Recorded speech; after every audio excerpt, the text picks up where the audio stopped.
Yo, Servus. So, this morning I've received this very cool question from Vibing Map. Not only he posts a lot of very cool math contents on Instagram, but also he's a very great YouTuber, and yeah, he's a very nice tutor. So please subscribe to his videos and to his YouTube channel. And yep, just look at this very cool question and appreciate it for some seconds and try to do this question. Well, if you have done this, then congratulations, and you will get this answer, which is the golden ratio. Exactly, the golden ratio. That's the reason of why this question is so cool. Anyway, um, so I would like to tell my strategies first. So my first strategy would be I'm gonna find the point of intersection between these two functions. And then the second one will be I'm gonna find the x-intercepts for each tangent, the B and also the A. And then these two I got found them. And then I will use the distance, using in the Pythagorean form distance, and I will get the distance for B and then also for A. That's all. So anyway, in order to get the point of intersection, we need to equate the cosine x with tangent x. And you will get this equation in terms of sine. Okay, I will show you manipulation. So tangent will be equal to sine x over cosine x equals to cosine x, and sine x equals to cosine square x, and sine x equals to 1 minus sine square x. Okay, recall back the fundamental trigonometric identity. So yep, you will get this, and then you will have this question. And hence, you can solve like quadratic equation. You will have a sine x here, which is sine x equals to this, square root 5 minus 1, and then minus square root 5 minus 1. Well, these two answers, these two variations, because square root has plus minus in this case when solving quadratic equation. And surprisingly, the answer, which is the square root 5 minus 1 over 2, it equals to the inverse golden ratio, okay, which is this one. So so for convenient purposes, I will use the entire time the inverse golden ratio as phi prime. Okay. Well, what's the reason of using accepting this answer? Because if you notice that the angle, okay, of the point of the intersection, well, the x coordinate of the point of intersection, which is the angle, it lies between 0 and pi over 2. So according to the quadrant, you're supposed to have a positive value for any angle between 0 to pi over 2 and pi over 2. So this answer, it gives you positive value. So hence, you should accept the sine x. On the other hand, which is this one, it gives you negative answer. So we do not want this. It's rejected, basically. Well, this is my first strategy I've done. The second one, which is I'm gonna find the x-intercept by using the equation of straight line. It's a very easy problem because of this. So recall back the properties of differentiation. When you differentiate the function of tangent x, and you will get the gradient function, okay? The slope function for b, because in this question it states that, well, b is actually this one, is the tangent of this tangent x. And I will do the same thing for this tangent a, okay, which is the tangent to this function cosine x. So I will deal with the tangent x first. I will get secant squared x, and then I will substitute x equals to the intersection point, well, the inverse golden ratio, and then you will have this answer 1 over cosine square, and then sine. It should not be the golden ratio. It should be the arcsine. Okay, this one, because you have an x coordinate, which is the angle, not the inverse golden ratio. So now it's kind of very complicated expression here. So recall back again this fundamental identity. You are able to substitute the cosine in terms of sine, and because of having these two signs here, you can actually rewrite the expression as this,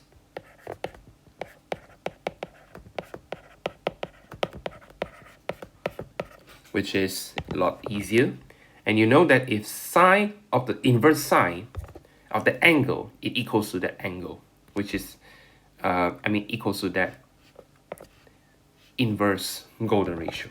Okay, so you have 1 minus inverse golden ratio square, because you have a square included here. Okay, and you will get, well, the final answer, which is not 1 minus inverse golden square. It is actually the golden ratio itself. So that's a cool property you can actually know, is that the 1 minus any answer of the golden ratio, but in this case we use inverse golden ratio square, it equals to the inverse golden ratio itself. Okay, it's a very cool property here. So remember, this is the slope tangent of the B line. Yes, the B. Okay, so y equals to the gradient x plus c, which is the y-intercept, passes through this. Remember, this is the x coordinate, the angle, and then it results in the phi. And you just substitute the x with this one, and then this inverse golden ratio here, this one, and then you'll get your y-intercept equals to this. It's okay, no worries, just do it. It's kind of complicated, right? And then y equals to this one. The equation of straight line of the B. You're supposed to get this one, and then y equals to this gradient, and then this y-intercept. And then we want to find the x-intercept by substituting the value of the y equals to 0. So 0 equals to this entire thing, and you will move this whole chunk to the left. So you will get, not this one,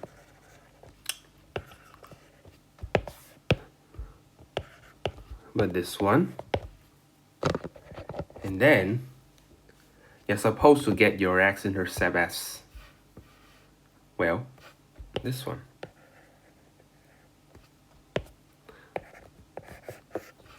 And hence, this is your x-intercept. So x-intercept usually has a coordinate of this x and then comma 0. Okay, so which x-intercept am I referring to? The left one, because it's about the line B. So remember, this is the x-intercept. Am I right? Yeah. Okay. With a square. Yeah. And then this one, remember, this is a intersection, the point of intersection for between the functions, the blue and the green one. And I'm gonna find the last one. So the last one, so we have another one. Again, we use the same concept again. Find the y-intercept first. So we don't have this gradient actually. We must have a m here, which is another gradient. So m is actually just equal to any, well, in this case we have a cosine x, is a slope for this a. So a is a tangent to this cosine x, so we can use a differentiation again for cosine x. And then you will get negative sine x here. Oh, this is a very good thing. And well, if m has an x equals to this inverse sine inverse golden ratio, you will get this, and then inverse golden ratio, you will get the answer finally, which is again the inverse golden ratio. Okay, remember negative one is here, and we will have negative sign at the same time. Yeah, it's very important not to forget it. And y equals to that gradient, which is the negative phi prime x plus c, passes through again that the same point, exactly the same point, because both tangent actually intersects at the same point. Okay, exactly the same point of intersection. And you try to solve for the c, you will have this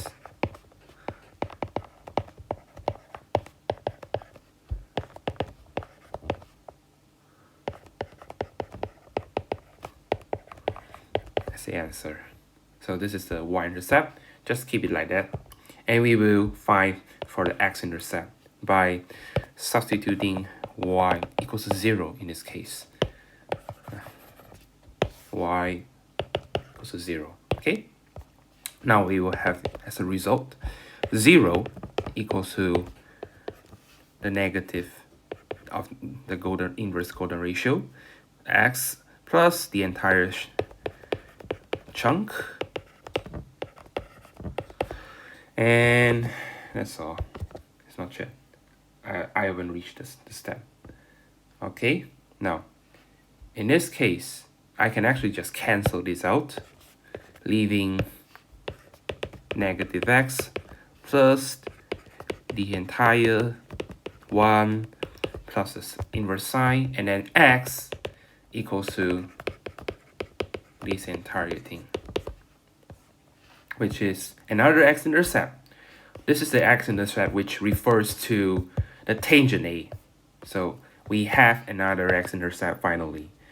So 1 plus sine inverse sine of the golden ratio, and then comma 0. Okay, now these are the three very essential points right now. 1, 2, and 3. And voila, we can use the another answer.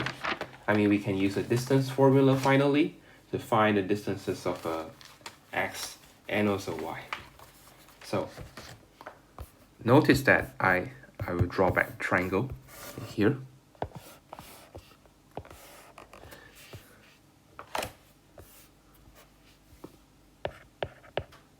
So with this is B and this is A, remember, with the x-intercepts here,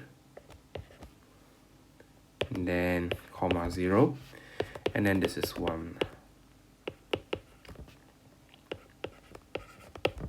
comma 0, this is prime, and this is the point of intersection here. And I will use the distance theorem. So distance theorem states that you can use this two reference points,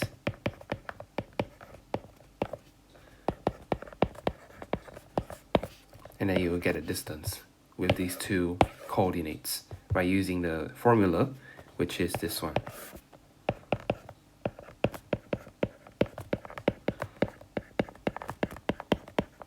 It doesn't matter, you can actually use y1 minus y2. You can actually just change y2 with y1. You can change the positions, it doesn't matter. And you can just actually just stay, okay, as you wished. Stay the position, just let it be, okay, just stay it like so. 2, 1 or 1, 2, it doesn't matter because you have a square here, okay? Just a very quick tip for some SPM students here, so that you don't have to struggle when using the distance formula. So I want to find a b. So the distance of b, again the square root of the entire chunk. So you will have y coordinate minus this one, which is this, and then plus this entire x.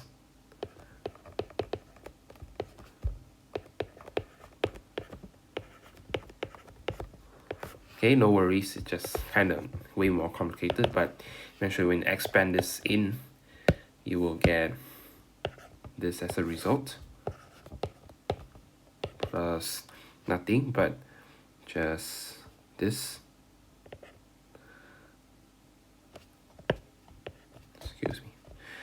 And forgot the square. Haha, careless. And then you will have as a result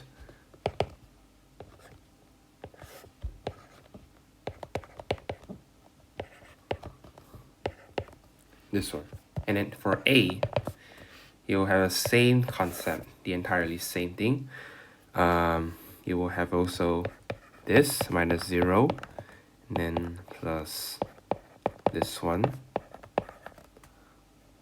and then minus 1 plus the entire thing. Oh, I have no space. Okay, for the sake of the perfection. So a equals to, then you will have a sign, the inverse sign eliminated because of minus, plus, okay, minus, and then you have minus 1, 2, but in this case, yeah, you have minus 1 in the bracket of the square, and as a result, your a equals to this one. So I want to find the ratio of, in this case, a to b, which is equivalent to this one over this one. I purposely write this because you can see something here in the certs here. So you can actually try to factorize this thing out by getting this exactly like this.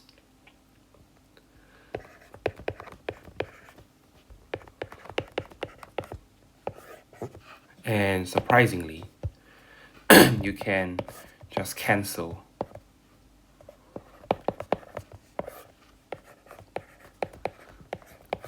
you can just separate by separating the radicals here. You're able to cancel these two radicals out, and then you will have 1 over the inverse golden ratio, which is exactly equivalent to a golden ratio, and then QED.